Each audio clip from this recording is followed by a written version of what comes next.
Picture this. It's a warm spring evening in 1921. You're standing on Greenwood Avenue in Tulsa, Oklahoma, and you're witnessing something that shouldn't exist in Jim Crow America. The streets pulse with life.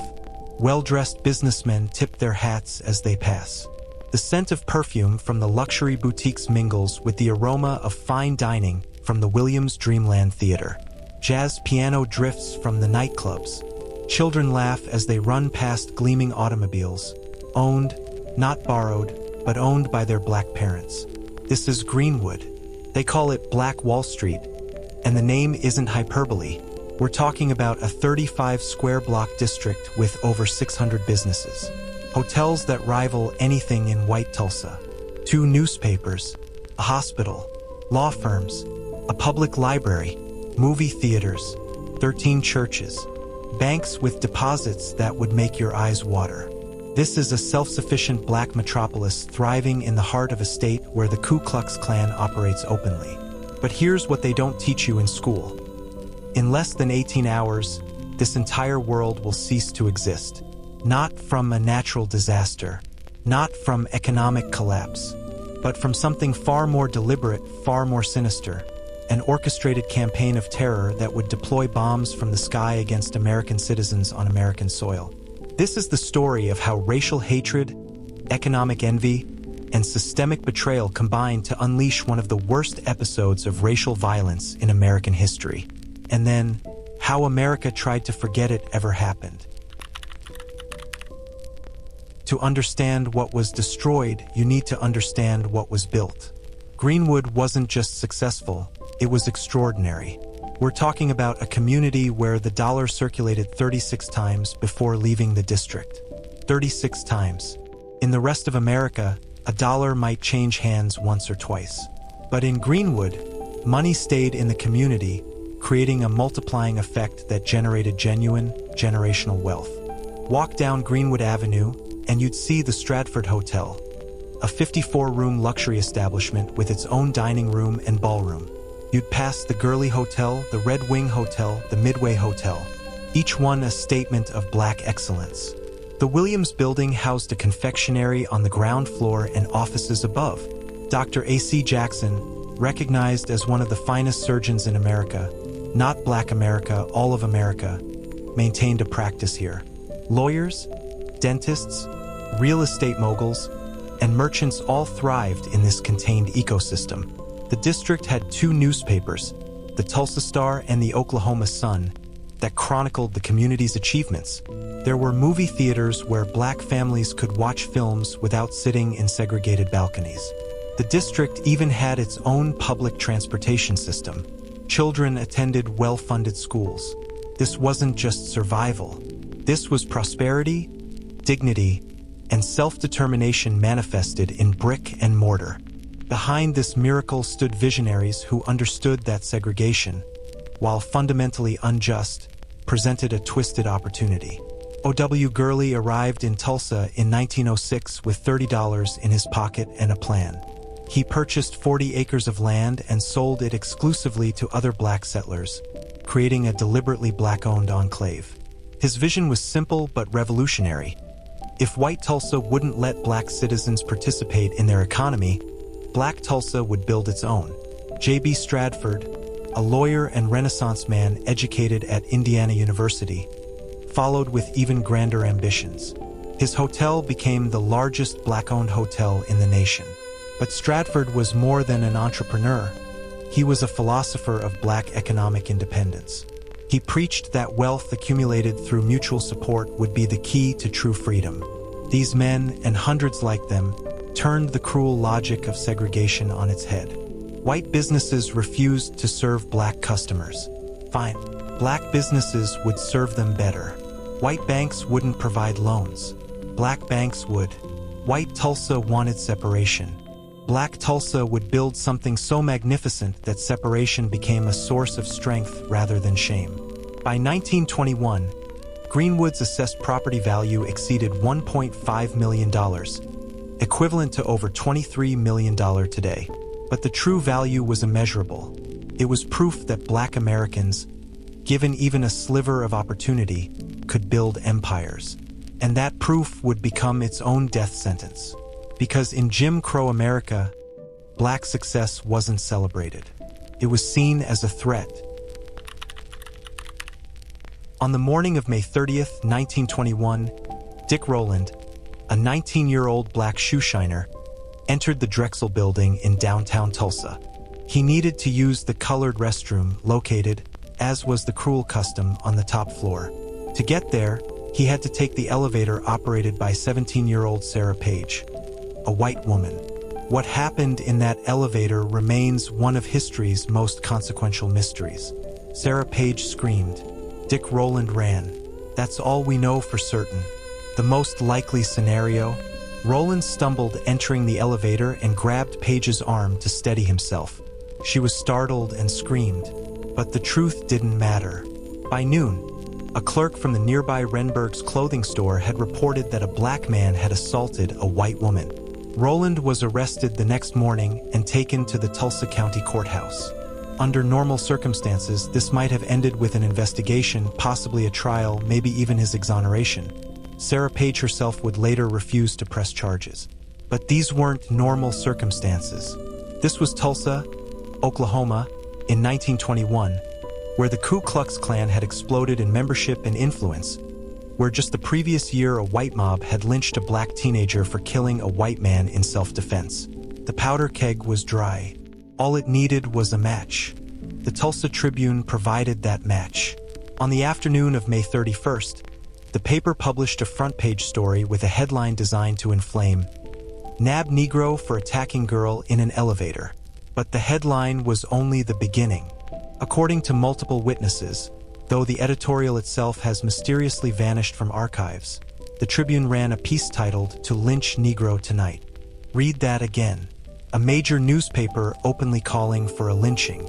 This wasn't journalism, it was a call to arms. And white Tulsa answered. By sunset, a crowd began gathering at the courthouse. Men brought rope. They brought guns. They brought gasoline. The sheriff, knowing what was coming, moved Rowland to the top floor and barricaded the elevator. He even disabled the elevator itself. But sheriffs had been overrun before. Everyone knew how this story was supposed to end, with Dick Rowland hanging from a tree and his body mutilated as a warning to the black community. But Greenwood wasn't going to let that story be written again. By 9 p.m., approximately 2,000 white Tulsans had surrounded the courthouse. They weren't a mindless mob. They were organized, determined, and armed. Many were veterans of the First World War, men who knew how to kill. They chanted. They demanded. They made their intentions crystal clear. Hand over Dick Rowland, or they would take him by force. Then, something unexpected happened. Something that would seal Greenwood's fate. A convoy of cars pulled up to the courthouse. Out stepped approximately 75 black men, many wearing their military uniforms from the Great War. These were veterans who had fought for democracy in France, who had faced German artillery and machine guns, who had been promised that their service would earn them respect and equality at home. They were armed, legally armed, and they had come with a single purpose: to ensure that Dick Rowland received his constitutional right to a trial. Let that sink in. These black veterans weren't there to break Rowland out. They were there to protect the rule of law. They approached the sheriff and offered their services. The sheriff, caught between the mob and the law, refused but acknowledged their right to be there. The black veterans took up positions. The white mob grew larger and more agitated. For a brief moment, the two groups faced each other across a divide far wider than the courthouse steps. On one side, the rule of law, constitutional rights, civilization. On the other, mob justice, racial hatred, and the ancient logic of lynching. Every person there understood that what happened next would determine whether America was a nation of laws or a nation where might made right. Around 10 p.m., the powder keg exploded. A white man approached a black veteran. Accounts suggest he was a World War I Army veteran named O.B. Mann, and demanded he surrender his pistol. Mann refused. The white man tried to disarm him. In the struggle, a gun discharged. That single shot shattered the night and ignited hell. Immediately, Gunfire erupted from both sides. The courthouse steps became a battlefield. In the chaos, several men fell, both black and white. The outnumbered black veterans, realizing they couldn't hold against thousands, began a fighting retreat back toward Greenwood, a mile north. But that retreat would be misinterpreted or deliberately distorted as something far more sinister. White Tulsa convinced itself that Greenwood was planning an insurrection, that armed black men were going to invade white neighborhoods, that this was the race war they had been taught to fear. In reality, the black veterans were simply returning home, hoping the violence would end at the courthouse. They had no way of knowing that the white mob wasn't going to let this end. They couldn't imagine that white Tulsa would interpret their act of self-defense and retreat as a declaration of war. By midnight, the die was cast. White Tulsans began organizing not for defense, but for offense. They weren't going to wait for Greenwood to attack. They were going to attack Greenwood first. And they were going to make sure that when the sun rose, Black Wall Street would exist only as a memory. At 1 a.m. on June 1st, the invasion began. But this wasn't a spontaneous riot. This was coordinated, systematic, and sanctioned by the city's own authorities. Police officers and city officials didn't just stand aside. They actively participated, deputizing white men by the hundreds and providing them with weapons from police and military armories. We're talking about a government-enabled assault on its own citizens. The white mob, now numbering in the thousands, advanced on Greenwood from multiple directions. They moved block by block, house by house, business by business. Their methodology was chillingly efficient. Break down the door, force the occupants into the street at gunpoint, loot everything of value, then set the building ablaze.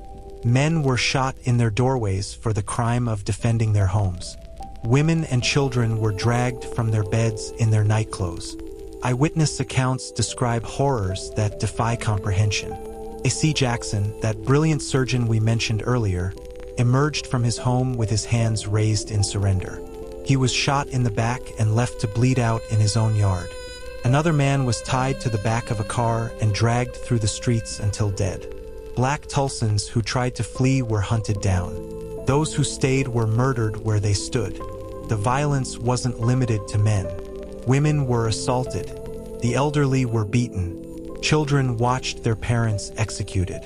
And through it all, the deputized white citizens, men given legal authority by the city, were the most vicious because they believed they were acting with the law's blessing. They wore badges as they committed atrocities.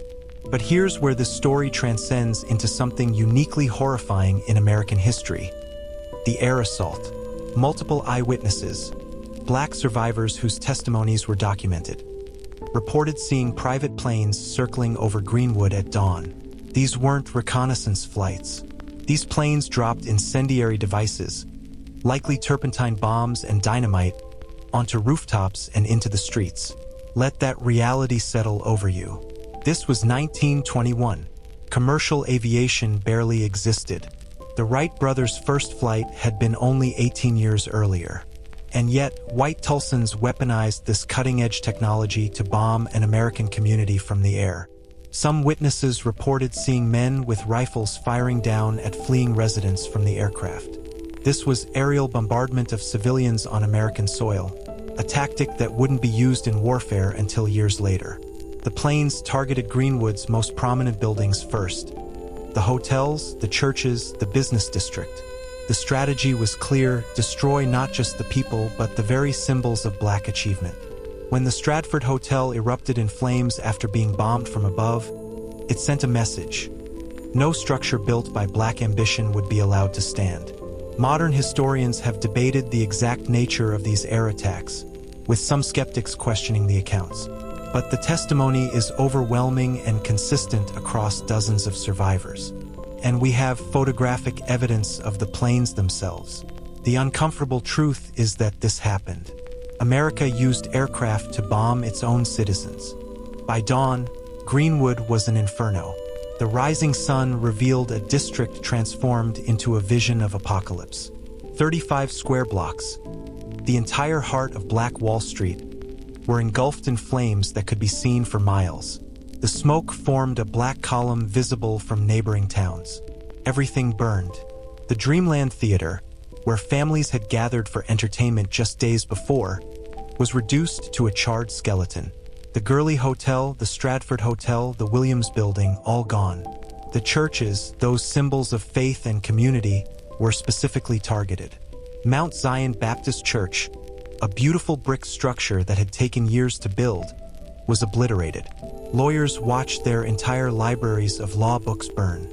Doctors lost medical equipment that represented decades of savings. But the cruelest detail? The fires were deliberately set. This wasn't collateral damage. White rioters carried torches and cans of kerosene. They methodically ensured that every building was not just looted, but destroyed beyond repair. They wanted to make certain that even if Greenwood's people survived, Greenwood itself would not. By noon on June 1st, as the Oklahoma National Guard finally arrived, more than 12 hours after the violence began, the destruction was complete. Where there had been a thriving metropolis of black prosperity, there was now only smoldering rubble and ash.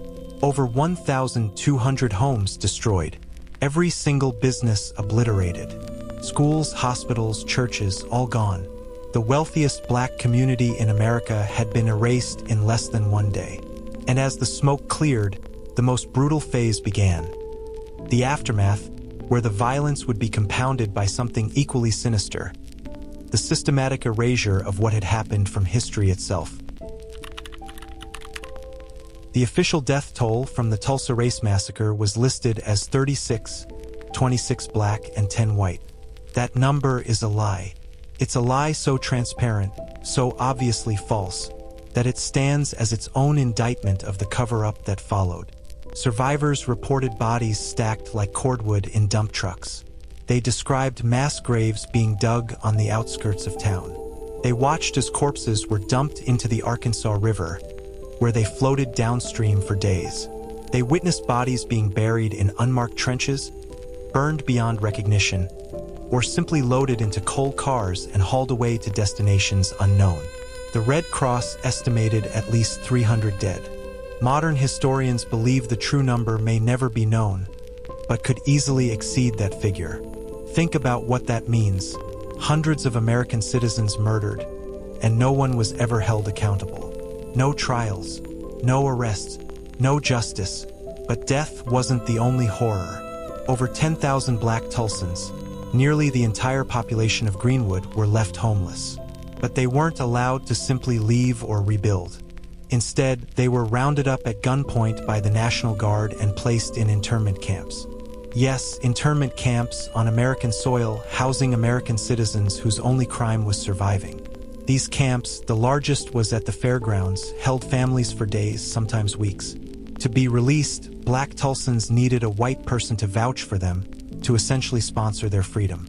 Many were forced into indentured servitude, working for white families in exchange for their release. The message was clear. Even in the aftermath of genocide, white Tulsa would extract labor and obedience from black survivors. But the physical violence was only phase one. Phase two was the erasure. And this might be the most disturbing part of the entire story: how thoroughly, how systematically, this massacre was buried. Insurance companies refused to pay claims on the grounds that the destruction resulted from a riot, which their policies didn't cover. Think about that perverse logic. Your community is destroyed by a white mob, and because it was a mob, you get nothing. The estimated property damage was $1.5 million in 1921 dollars. Over $23 million today.